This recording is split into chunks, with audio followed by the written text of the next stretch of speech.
Very good morning, class. Welcome to the psychology classroom. I hope you all are fine and be positive and study very hard. As always, I say to you all. So with this, children, I am going to start my topic of today, which I will teach you. I am going to teach you about the data. Means you all have asked me the question. So many of you have the doubt that, ma'am, what is data and what are the types of data? So let us discuss about that one.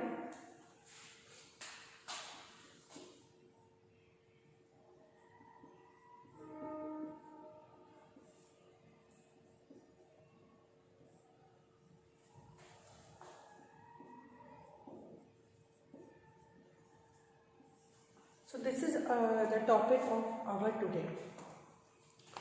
See, children, data play a very important role when you have to collect the information. So basically data क्या है? What is data? Data is information. What is data? Information. So during any kind of psychological inquiry, when you do any kind of psychological inquiry, you collect the data. Means you are collecting the information about the participant, each and everything. Basically you are collecting the data. जब हम लोग research करते हैं, when we do the research, any kind of research, when we do any kind of experiment, when we have to do any kind of practical, so for that one we gather the information from our participant, from our subject. So the information which we take from our subject, which we take from our participant, so that information is known as data in psychology. ये क्या होता है? ये जो होता है data. यानी आपने पढ़ा भी है कि when we are studying about the steps in conducting scientific research topic, कि क्या क्या स्टेप्स होते हैं जब हम लोग साइंटिफिक रिसर्च करते हैं, तो उस रिगार्डिंग आप सभी ने ये पढ़ा कि सेकेंड स्टेप हमारा यही है, कलेक्टिंग डेटा. हमने ये जाना सबसे पहले हम लोग कंसेप्चुलाइज करते हैं प्रॉब्लम को, we identify the problem, then we collect the data. तो collecting data is a very important step in any kind of psychological inquiry, and it is considered to be the very important role of psychological inquiry. So बच्चों, आप सभी ने जाना कि data क्या है? The information which you receive from your and which you ask from your participant, from your subject, so that is a data. Data also are of various kind. So I can say children, information also are of various kind. Basically आप कई तरीके के information gather करते हो. सिर्फ एक ही type के आप डेटा नहीं लेते हो या एक ही टाइप का आप इंफॉर्मेशन गैदर नहीं होता, कई सारी इंफॉर्मेशन गैदर होते हैं. तो हम लोग ने ये जाना व्हाट इज डेटा. अब हम लोग ये जानेंगे कि what are the types of data. Types क्या क्या है, और यानी हम लोग किस तरीके के इंफॉर्मेशन को हम लोग गैदर करते हैं. ओके, सो सबसे पहला होता है डेमोग्राफिक डेटा.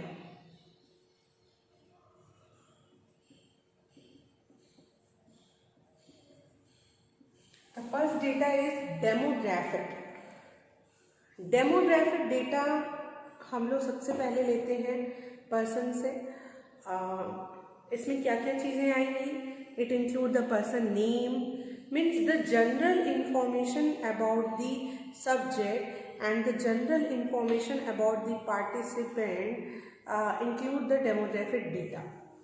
इसमें जैसे कि उसके नेम आएगा, एज उसकी क्या है, ऑक्यूपेशन क्या है, एजुकेशन क्या है उसके, हाँ, in which type of family the person is living, joint, nuclear, how many members are there in a family, ठीक है, parents name, mother name, father name, okay, and date of birth, very important, age I already told, and these all information, gender male or female, which category, general में आते हैं, SC ST OBC caste, religion, nationality, okay, contact numbers, all things come under the demographic data।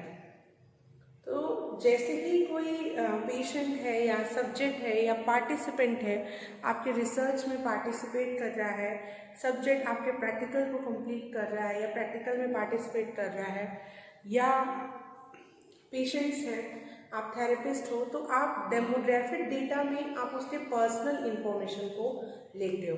आप कह सकते हो कि demographic data में आप उसके पर्सनल इंफॉर्मेशन इंक्लूड होता है। It include the personal information of the person.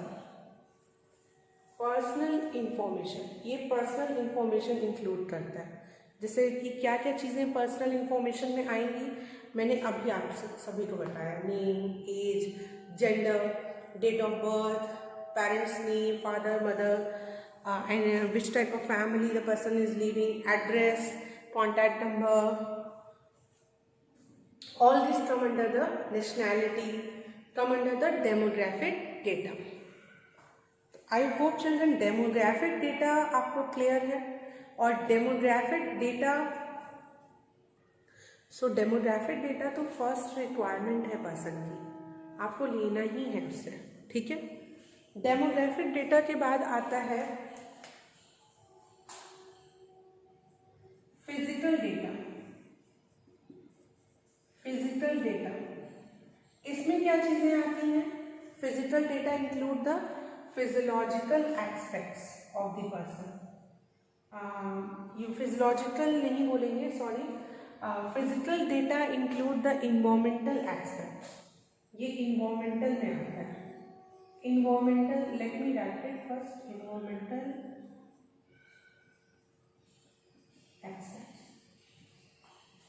Is it visible? Okay. Physical data जैसे ही नाम आता है तो सबको, ये बच्चे बहुत कंफ्यूज होते हैं इससे, लगता है फिजिकल डेटा है तो यानी उनके बॉडी से रिलेटेड कोई डेटा होगा, तो बट ये रॉन्ग है। Physical data is talking about the physical environment in which that person is living.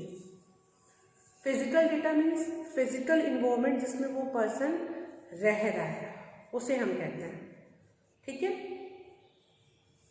इसलिए मैंने लिखा इन्वायरमेंटल एस्पेक्ट। इन्वायरमेंटल एस्पेक्ट, जब हम बात इन्वायरमेंट की करते हैं तो इसमें ना ही सिर्फ the surrounding things theme, the geographical environment, the climatic condition, weather, ये सारी चीज़ें आ जाएंगी। तो बच्चों आपने समझा कि हम लोग जो डाटा ले रहे हैं, second type of data which is mention here is the physical data, and physical data include the geographic, means basically it include the physical environment of the person. Person किस फिजिकल इन्वायरमेंट में रहता है, इसमें आएगा आपका climatic condition, weather, वो जिस भी जगह रह रहा है वहाँ का वेदर कैसा है, क्लाइमेटिक कंडीशन कैसा है, एरिया कैसी है, हिली एरिया में है कि स्लोप एरिया में है या स्लैंट है, मीन्स विच एरिया में रह रहा है, वो प्लेन में रह रहा है, प्लेन एरियाज में रह रहा है, तो उसकी एरिया कैसी है, उसकी टोपोग्राफी मीन्स उसका क्लाइमेटिक कंडीशन कैसा है, ठीक है। देन होम इन्वायरमेंट भी आएगा इसमें फिजिकल डेटा में ही, कि जॉइंट फैमिली में है कि न्यूक्लियर फैमिली में रहते हैं, कितने मेंबर्स हैं फैमिली में, how many members are there in a family, जो लिविंग प्लेस है वो कहाँ पे है, सिटी में है, रूरल में है कि अर्बन में है, ठीक है, और विलेज में रहते हैं या फिर क्राउडेड सिटी के इन्वायरमेंट में रहते हैं, तो ये सारे डेटा हम लोग लेते हैं, before we move to any kind of research or before we move to any kind of psychological inquiry. Okay, so ये सारी चीज़ें इसमें आएंगी फिजिकल डेटा में. So I hope children you understood about the physical data. Why I am asking it again and again, because data is seen to be very important. क्योंकि आप data नहीं collect करोगे तो आप कंक्लूजन नहीं draw कर सकते हो, आप एनालिसिस नहीं कर सकते हो. विदाउट डेटा आप किसकी एनालिसिस करोगे? तो एनालिसिस की स्टेप पे जाने के लिए ऑब्वियसली आपको डेटा कलेक्ट करना पड़ेगा, इंफॉर्मेशन कलेक्ट करनी पड़ेगी पर्सन से. और यही इंफॉर्मेशन है जो बहुत सारी चीज़ें उस पर्सन के बारे में, this is only the information which tells so many thing about that particular person, कि why he is reacting in such a way and why he is behaving in such a way. Physical data के बाद हम लोग आते हैं third type of data, which is the, जो हम लोग अभी तक उसकी बात कर रहे थे, that is a physiological data.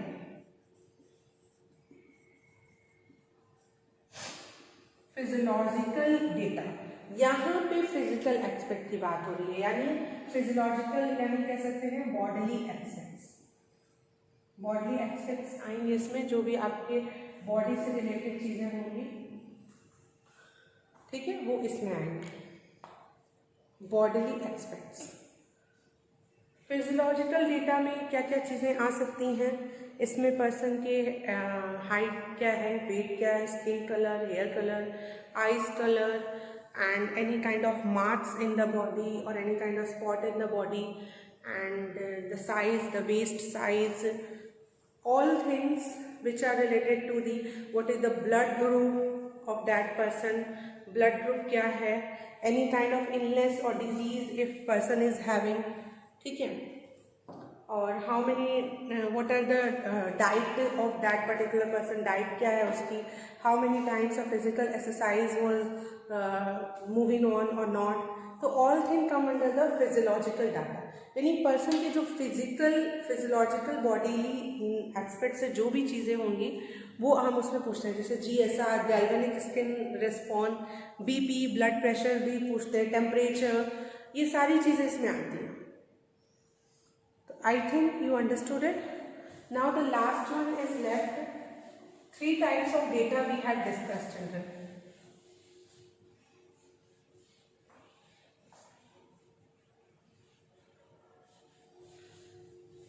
About the psychological data.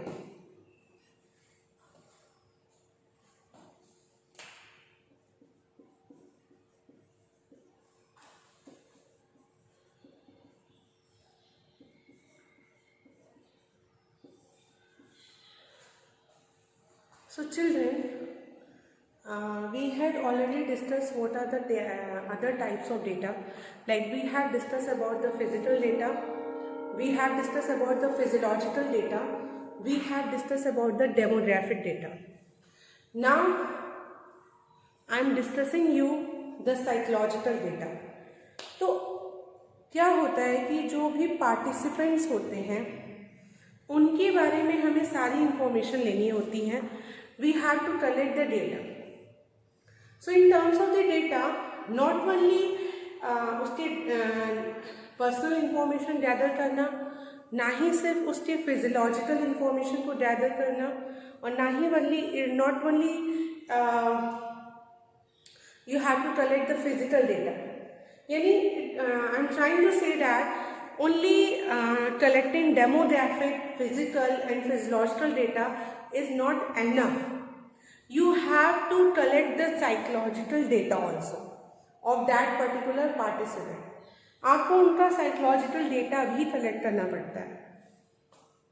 Psychological data, psychology word add it means something about cognition, something about thoughts, something about emotion, feeling and behavior. क्या क्या चीज़ें इसमें आती हैं ये जानने वाली बातें हैं. तो साइकोलॉजिकल डेटा में आप उसकी इंटेलिजेंस के बारे में डेटा कलेक्ट करते हो, पर्सनालिटी उसकी कैसी है, एटीट्यूड उसका कैसा है, मीन्स उसके थॉट कैसे हैं, ठीक है. एप्टीट्यूड क्या है?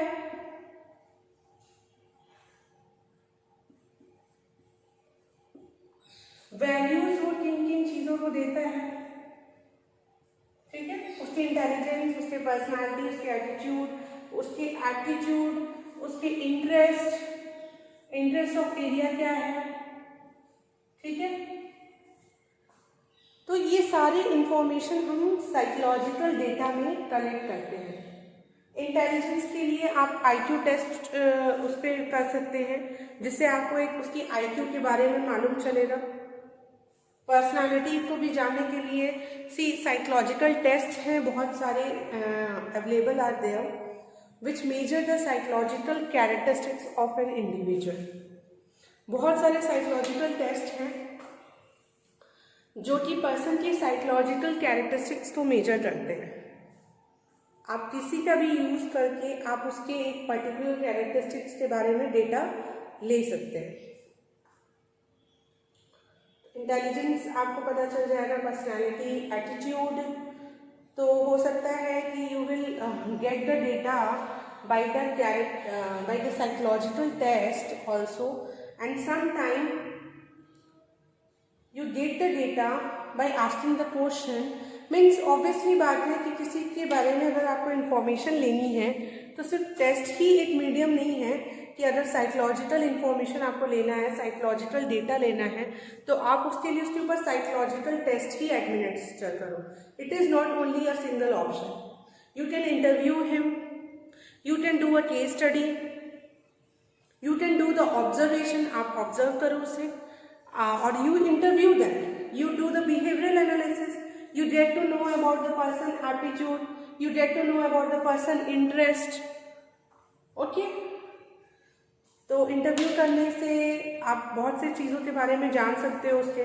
तो इस तरीके से हम लोग इंफॉर्मेशन गैदर कर सकते हैं, और ये इंफॉर्मेशन इसमें गैदर होता है साइकोलॉजिकल डेटा में।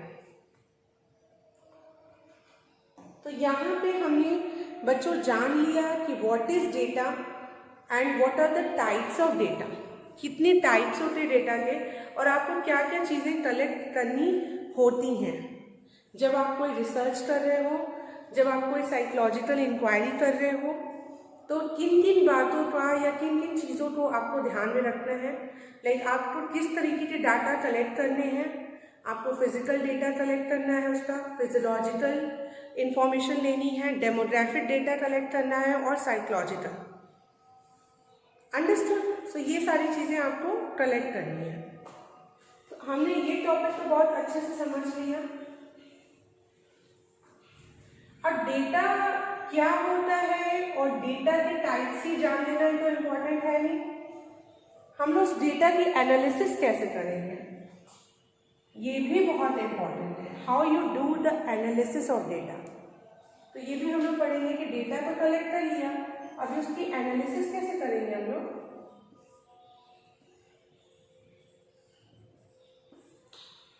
कुछ डेटा जो है हम लोग को साइकोलॉजिकल मेथड भी एम्प्लॉय करने से मिलता है, लाइक ऑब्जर्वेशन करने से भी कुछ डेटा मिलते हैं। ये तो जो डेटा हम लोगों ने अभी डिस्कस किया, ये तो नॉर्मल वे पे आप उससे ले सकते हो, उसकी डेमोग्राफिक इंफॉर्मेशन पूछ सकते हो, उससे फिजिकल इंफॉर्मेशन, उसका फिजियोलॉजिकल और साइकोलॉजिकल। इनके अलावा जैसे आप कोई methods, there are so many methods are discuss in your book. What are the important methods in psychology, like observation method, इससे भी आपको इंफॉर्मेशन मिलती है। एक्सपेरिमेंट मैथड का भी यूज़ करके आपको इंफॉर्मेशन मिलेगी। कोरिलेशन मैथड, सर्वे, आप सर्वे करिए to take the opinions, polls and facts, okay. Case study, case study is very useful method, okay. Self report is also again a very useful method, जिसमें person अपने बारे में खुद ही information देता है, ठीक है। तो ये बहुत सारी चीज़ें ऐसी हैं जिससे आपको डेटा मिलते हैं, बट इम्पॉर्टेंट पॉइंट ये होता है कि आप उसकी एनालिसिस कैसे करोगे। तो ये हम लोग समझते हैं कि एनालिसिस कैसे होगी। तो अभी बहुत इम्पॉर्टेंट हो गया ये भी जानना कि एनालिसिस कैसे होगी। तो डेटा की एनालिसिस करने का टू मेथड्स होते हैं. There were two method through which you can do the analysis of the data. What are the method? Quantitative and qualitative. तो ये दो मेथड्स हैं जिनसे कि आप डेटा की एनालिसिस कर सकते हैं, quantitative and qualitative. Quantitative method आप समझ ही रहे होंगे बेटा. क्वांटिटेटिव मेथड है जो कि कुछ समथिंग क्वांटिटी की बात हो रही है और क्वालिटेटिव क्वालिटी की. तो क्वांटिटेटिव मेथड से मतलब ये तो हमने जान लिया कि हम दो तरीके से एनालिसिस कर सकते हैं. कौन सा दो तरीका? एक क्वांटिटेटिवली और एक क्वालिटेटिवली. क्वांटिटेटिवली पर करेंगे कब, ये जानने वाली बात है. तो क्वांटिटेटिव एनालिसिस हम तभी करेंगे जब हमारे पास जो डेटा है वो नंबर्स में आएगा. Important point to be noted. ये एनालिसिस ऑफ डेटा तभी हो सकता है जब हमारे पास डेटा जो है नंबर्स में आ रहे हैं. नंबर्स में 4, 5, 6 नंबर्स में आ रहे हैं. तो हम लोग एनालिसिस कैसे करेंगे उस डेटा की? क्वांटिटेटिव वे में. कैसे करेंगे? We apply some statistical methods. क्या करेंगे हम कुछ स्टैटिस्टिकल मेथड अप्लाई करेंगे.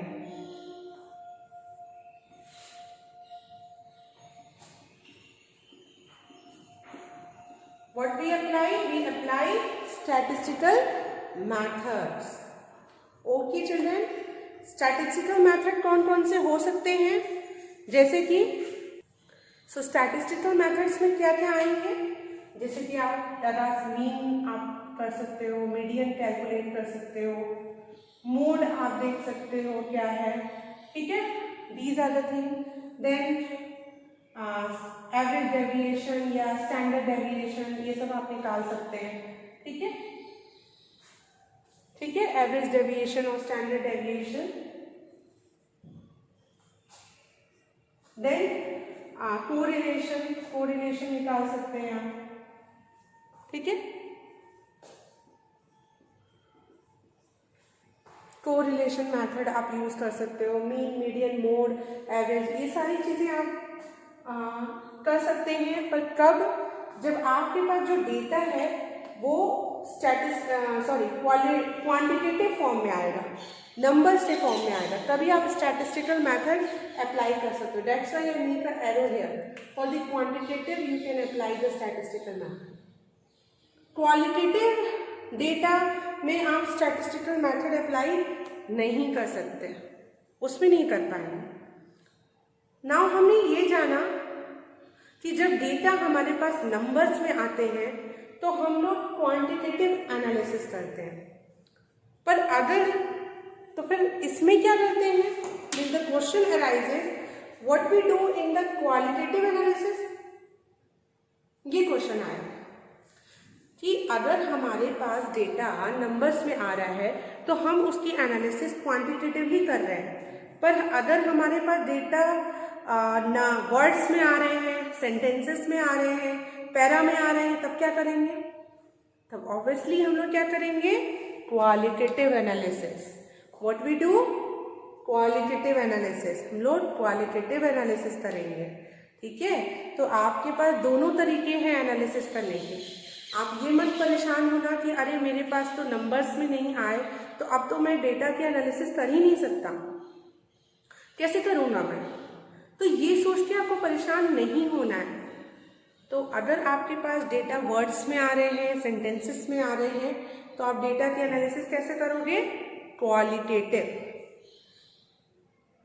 जैसे हमने जाना बच्चों कि क्वांटिटेटिव एनालिसिस में हम लोग स्टैटिस्टिकल मेथड यूज करते हैं, तो क्वालिटेटिव एनालिसिस करने के लिए तो कुछ मेथड यूज करते होंगे ना. तो वो कौन सा मेथड है ये जानना है. तो वो मेथड है, दो मेथड्स हैं, content analysis and narrative analysis. Okay, क्या है? Content analysis and narrative analysis. इसी में आएंगे कंटेंट और नरेटिव। ये 2 मेथड्स हैं बच्चों, जो कि हम लोग जब हमें क्वालिटेटिव एनालिसिस करनी होती है तब हम करते हैं, देन वी डू इट। जब हमें क्वालिटेटिव एनालिसिस करनी होती है तो हम ये दोनों मेथड्स का यूज करते हैं, कंटेंट और नरेटिव। नरेटिव मीन्स जैसे हमारे पास कैसे आया है डेटा, सेंटेंसेस में आया, वर्ड्स में आया है, तो हम क्या करेंगे, उसका नरेशन करेंगे, उसके लिए स्टोरी फॉर्म करेंगे। और कंटेंट में क्या करेंगे, हम उसके कंटेंट में जाएंगे, उसके डीप में जाएंगे। तो ये 2 मेथड ऑफ एनालिसिस होते हैं। जब हमारे पास डेटा पैराग्राफ में होता है तो हम लोग कौन से एनालिसिस करते हैं, क्वालिटेटिव। सो बच्चों, आज हमने जाना कि डेटा क्या होते हैं, डेटा के टाइप्स क्या होते हैं और उनकी एनालिसिस कैसे करेंगे हम लोग, ये हमने जाना। So I hope you understand this topic very well. Still, if you have any doubt, ask me in the classroom and keep your learning going. Study very hard and thank you so much for continuously observing this one. Thank you so much. We had discussed about the data, what is data and what are the types of data. We also discussed how we do the analysis. हम लोग analysis कैसे करेंगे ये भी हम लोग ने discuss कर लिया। कुछ एथिकल इश्यूज भी होते हैं बच्चों, जो कि आपको फॉलो करने पड़ते हैं जब आप डेटा कलेक्ट करते हो। ये मैं आपसे डिस्कस करना चाहती हूँ कि कौन कौन से ऐसे एथिकल इश्यूज होते हैं जो कि हमें अपने माइंड में रखने होते हैं जब हम डेटा को कलेक्ट करते हैं।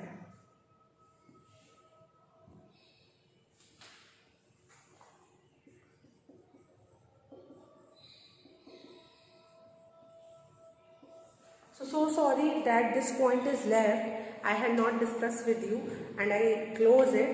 So right now I am discussing with you, क्योंकि ये बहुत ही important point है, ये आप सभी को जानने के लिए कि कौन सी ऐसी बातें हैं जो हमें अपने माइंड में रखनी चाहिए अगर हमें डेटा को कलेक्ट कर रहे हैं, तो क्या चीज़ें हमें ध्यान रखना है। तो जिनमें सबसे पहला आपका आता है voluntary participation. The first one came the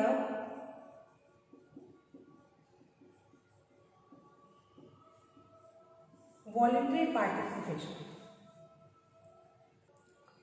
means कहने का ये मतलब है कि आपको इस बात का याद रखना है कि जिस भी पार्टिसिपेंट से आप डेटा कलेक्ट कर रहे हैं वो वॉलेंटरली पार्टिसिपेट कर रहा है आपके रिसर्च में। कहने का मतलब ये है कि वो अपनी मर्जी से पार्टिसिपेट कर रहा है, वो ऐसा नहीं है कि उसको फोर्सफुली आप अपने रिसर्च या आप अपने अपनी स्टडीज़ में आपने उसको इन्वॉल्व किया। उसका पार्टिसिपेशन जो है वो वॉलेंटरी होना चाहिए। सो चिल्ड्रेन, बेसिकली आपको ये जानना बहुत ज़रूरी है बच्चों कि हम लोग क्या चीज़ आज पढ़ रहे हैं। आज हम लोग ने पढ़ा डेटा क्या होता है, कितने टाइप्स के होते हैं, उस डेटा की हम लोग एनालिसिस कैसे करेंगे, और ये अभी हम लोग पढ़ रहे हैं कि किन बातों को आप ध्यान रखोगे डेटा को कलेक्ट करने में। तो डेटा कलेक्ट करते समय आपको ये सबसे बड़ी बात ये याद रखनी है कि वो जो है वॉलेंटरी पार्टिसिपेशन होना चाहिए। मीन्स सब्जेक्ट का जो पार्टिसिपेशन है वो वॉलेंटरीली हो, वो अपनी मर्जी से, ठीक है, वो एग्री हो कि हाँ वो सारी डेटा या सारी इंफॉर्मेशन आपको दे रहा है, तो ही और she should be agree with him. आप जबरदस्ती उससे सारी information, you doesn't ask each and every detail about that particular person and that is known to be as the personal information without the consent of that person. So हमारा सबसे पहला हो गया voluntary participation. दूसरी बात आपको क्या ध्यान में रखनी है, आपको इन्फॉर्म कंसेंट लेना है, आपको उसको पूरी इंफॉर्मेशन देनी है, अपने पार्टिसिपेंट्स को आपको पूरी इंफॉर्मेशन देनी है और उससे कंसेंट भी लेना है कि मैं आपसे ये डिटेल ले रहा हूँ, इसलिए ले रहा हूँ कि मुझे एक रिसर्च करनी है, उस पर्पस आपको you have to tell your purpose to the participant. आपका पर्पस क्या है ये आप बहुत ज़रूरी है कि आप पार्टिसिपेंट को वो बताओ कि आपका पर्पस क्या है। आप क्यों उससे उसके पर्सनल डेमोग्राफिक डिटेल ले रहे हो, उसके फिजिकल डिटेल ले रहे हो, उसके फिजियोलॉजिकल डिटेल ले रहे हो और उसकी साइकोलॉजिकल डिटेल ले रहे हो। तो informed consent is important. Informed consent के बाद आपका third important part is confidentiality. ये बहुत इम्पॉर्टेंट पार्ट है। अगर वो आप पे ट्रस्ट करके आपको सारी इंफॉर्मेशन बता रहा है तो ये आपकी रिस्पॉन्सिबिलिटी है कि आप उसको किसी और से शेयर नहीं करोगे। ये आपके रिसर्च का पार्ट है कि आपको इंफॉर्मेशन लेनी है। You should not disclose any of the personal information of the client to anyone. That come under the part of confidentiality. आपको कॉन्फिडेंशियलिटी मेंटेन करके रखनी है। Okay, so I hope you all are very much correct and understand. तो हमें क्या क्या चीज़ों का ध्यान में रखना है, what are the things and what are the ethical issues which we have to keep it in mind before collecting data. We should develop a trust between us and them. हमें ट्रस्ट डेवलप करना बहुत ज़रूरी है, तभी वो आपको अपनी सारी डिटेल्स देगा, अदरवाइज नहीं देगा। वो वॉलेंटरी पार्टिसिपेट करेगा, उसको इंफॉर्मेशन होनी चाहिए सारी, आप कंसेंट लोगे उससे, कॉन्फिडेंशियलिटी मेंटेन करोगे। तो ये कुछ चीज़ें हैं जो कि डेटा कलेक्ट करते समय आपको ध्यान में रखनी है। It's very important. सो ये लेफ्ट हो गया था ये part. So this is the part which is left. ऐसे एथिकल इश्यूज और भी हैं जो कि मैंने ऑलरेडी आपसे डिस्कस किए हुए हैं। If you still have a doubt in that one also, तो I make a video of that one. उसके लिए मैं एक सेपरेट वीडियो बनाऊंगी। तो ये कुछ चीज़ें हैं जो कि डेटा कलेक्ट करते समय आपको ध्यान रखना है, क्योंकि सेकेंड पर्सन आपको सारी इंफॉर्मेशन दे रहा है तो आप पे ट्रस्ट करके दे रहा है, तो you have to maintain that trust. तो that is come under the confidentiality. आपको वो ट्रस्ट बना के रखना पड़ेगा। So thank you children once again for observing this one. Thank you so much.